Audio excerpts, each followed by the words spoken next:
Assalamualaikum warahmatullahi wabarakatuh. Apa kabar kalian semua? Mudah-mudahan kalian dalam keadaan sehat walafiat ya. Bertemu lagi dengan Bapak di pelajaran Bahasa Indonesia kelas 8. Di tahun ajaran 2021-2022, mudah-mudahan kalian tetap masih semangat ya, walaupun masih belajar secara online atau belajar di rumah. Nah, materi hari ini Bapak akan menjelaskan tentang menentukan unsur-unsur berita ya. Ada beberapa unsur ya dalam berita itu. Sebelumnya Bapak akan jelaskan dulu tentang pengertiannya dari berita ya. Nah, berita merupakan salah satu informasi yang paling sering ditemukan. Biasanya itu ada di media cetak, di siaran internet, atau informasi dari mulut ke mulut. Biasanya informasi dari mulut ke mulut itu dari mungkin kita mengobrol dengan teman atau dengan saudara, biasanya ada itu termasuk dalam berita ya, unsur berita. Nah, pada dasarnya itu unsur berita merupakan berita yang harus yang harus fakta atau aktual ya. Jadi informasinya penting, dan kalau faktual itu bisa dipertanggungjawabkan ya kebenarannya. Nah, biasanya dalam unsur-unsur berita itu ada beberapa unsur ya, yaitu ada yang disebutnya itu 5W plus 1H, yaitu pengertiannya 5W-nya itu who, when, where, why, dan how ya. Itu dalam unsur berita yang itu harus ada semua ya, ada 5W dan 1H.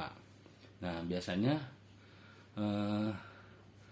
kalau tidak ada unsur 5W dan 1H itu mungkin unsur beritanya tidak dapat dipercaya. Bapak kan menjelaskan pengertiannya ya dari yang 5W plus 1H itu. Yang pertama itu what. What itu merupakan menjelaskan mengenai peristiwa ya, apa yang diangkat dalam berita ya. Itu jadi what itu menjelaskan mengenai peristiwa apa yang akan diangkat. Yang kedua who. Who itu artinya itu siapa yang terlibat dalam peristiwa tersebut ya. Who itu siapa yang terlibat dalam peristiwa tersebut. Ada lagi where. Where itu kalau bahasa Indonesianya where itu di mana ya. Jadi menjelaskan suatu tempat kejadian atau lokasi di mana terjadi kejadian tersebut. Yang selanjutnya when. When itu menjelaskan terjadinya suatu peristiwa atau kapan. When itu jadi menjelaskan peristiwa yang dibahas dalam peristiwa yang dibahas dalam peristiwa tersebut ya. Kapan yang kejadian tersebut ada ya. Yang biasanya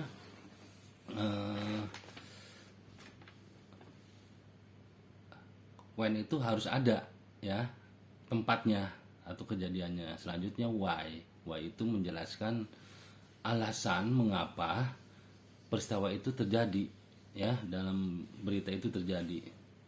Terus yang terakhir how. Nah, how itu bagaimana, yang artinya itu bagaimana, jadi menjelaskan sebagai informasi tentang runtutan kejadian yang terjadi dalam peristiwa tersebut ya. Dalam itu mudah-mudahan kalian mengerti ya. Jadi dalam unsur-unsur berita itu harus ada memiliki unsur 5W 1H, yaitu what, who, when, where, why, dan how. Sekarang Bapak akan menjelaskan tentang ciri-ciri teks berita. Nah, ciri-ciri teks berita itu ada 7. Yang pertama itu faktual. Faktual itu dapat dipercaya, jadi dapat dipertanggungjawabkan berita tersebut ya kebenarannya. Yang kedua, diterima di masyarakat. Jadi beritanya tidak hoax ya, diterima di masyarakat itu benar-benar terjadi ya. Yang ketiga, jelas. Beritanya harus jelas ya. Keempat, menarik pembacanya. Kelima, menggunakan kalimat yang sederhana ya, yang tidak kalimatnya tidak membuat kita yang membaca atau mendengar berita tersebut kita menjadi pusing ya, atau tidak jelas ya. Yang keenam, beritanya terbaru, jadi infonya terkini, jadi segera tersampaikan langsung ya, atau disebut lagi aktual. Jadi itu merupakan dalam unsur-unsur berita. Nah, biasanya dalam berita itu kalian harus sebelum mendengar berita itu harus kalian perhatikan apa berita itu benar apa tidak, atau sebutnya kalau tidak benar itu hoax ya. Jadi kalau kalian di dalam sehari mendengar berita itu kalian harus ingat ada unsur dalam unsur berita yang 5H plus 1H, 5W plus 1H. Jadi kalau berita itu mencakup kesit tersebut, insya Allah berita tersebut benar ya. Contohnya di dalam informasi, kita harus menyerap informasi secara baik ya, harus selektif. Jadi kita tidak asal mendengar berita dan mempercayainya. Selanjutnya di meringkas dan menyimpulkan berita. Nah, biasanya karena teknologi kita semakin lama semakin canggih, ada beberapa yang terjadi, maka peranan penting itu dalam berita harus ada beberapa tahapan. Yang pertama itu ada ringkasan berita. Ringkasan berita merupakan penyajian atau karangan peristiwa yang panjang dalam bentuk singkat dan efektif. Jadi ringkasan berita itu meringkas sebuah berita. Jadi beritanya tersebut inti-inti saja atau pokok-pokok berita saja. Yang kedua, penyimpulan isi berita. Nah, dalam penyimpulan isi berita ada beberapa langkah yang kalian harus perhatikan. Yang pertama adalah mendengarkan kalimat demi kalimat dalam berita dengan penuh konsentrasi ya. Yang kedua, kalian mencatat informasi penting dalam berita tersebut. Yang ketiga, mencatat pokok-pokok berita. Yang kelima, menyajikan pokok berita menjadi kalimat yang baik dan benar. Yang keenam, menyimpulkan isi berita berdasarkan pokok-pokok berita yang telah dicatat ya. Yang terakhir adalah menyimpulkan isi berita secara lisan dan tertulis. Dan selanjutnya adalah tanggapan terhadap isi berita. Tanggapan merupakan adalah sambutan terhadap suatu ucapan. Jadi tanggapan terhadap berita dapat berupa itu seperti kritik, atau saran, atau sanggahan, atau komentar, atau dukungan ya.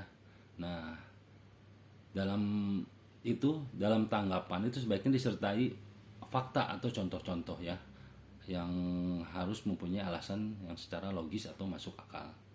Nah, biasanya aspek-aspek tanggapan tersebut berisi, yang pertama adalah isi atau unsur berita yang terdiri dari kebenaran dan kelengkapan isi berita tersebut ya, dari kalimat atau dari pilihan kata. Mungkin materi hari ini Bapak cukupkan. Jadi materi pertama ini di minggu pertemuan pertama adalah menentukan unsur-unsur berita dan meringkas menyimpulkan berita. Mudah-mudahan materi hari ini kalian mudah menerima yang Bapak informasikan kepada kalian, dan kalian tetap semangat dalam pembelajaran walaupun masih secara daring atau secara online. Mudah-mudahan wabah Covid di Indonesia cepat berakhir sehingga kita bisa bertatap kembali di sekolah ya. Mungkin Bapak juga sudah kangen ingin bertemu kalian, mungkin juga sebaliknya. Mudah-mudahan secepatnya bisa belajar secara normal kembali ya, tatap muka di sekolah. Dan Bapak juga mengingatkan kembali untuk kalian tetap jaga kesehatan di rumah, eh, ikuti protokol kesehatan. Misalnya setiap kalian keluar rumah atau pergi kemana, pulang ke rumah harus cuci tangan, bersihkan badan dan ganti baju ya. Karena ada mungkin kalian mendengar varian yang terbaru ini mungkin lebih penularannya lebih cepat dari yang virus yang terdahulu yang pertama. Yang kedua, jaga imun kalian, tetap kalian jangan tetap bersedih, harus riang gembira ya, bantu orang tua di rumah karena kalian masih belajar di rumah ya. Dan jangan lupa juga, tidak lupa mengucapkan terima kasih kepada orang tua kalian yang telah membersamai kalian dalam belajar dan memfasilitasi kalian dalam pembelajaran dengan membelikan kalian kuota internet atau menyediakan alat media komunikasi untuk belajar. Mungkin itu saja pembelajaran hari ini. Bapak ucapkan terima kasih. Nanti untuk tugas Bapak akan kirim di link Google Form yang nanti akan dikirim oleh wali kelas di materi video ini, dan Bapak akan mengirimkan link tugasnya juga ya. Itu saja materi hari ini. Bapak ucapkan terima kasih. Assalamualaikum warahmatullahi wabarakatuh.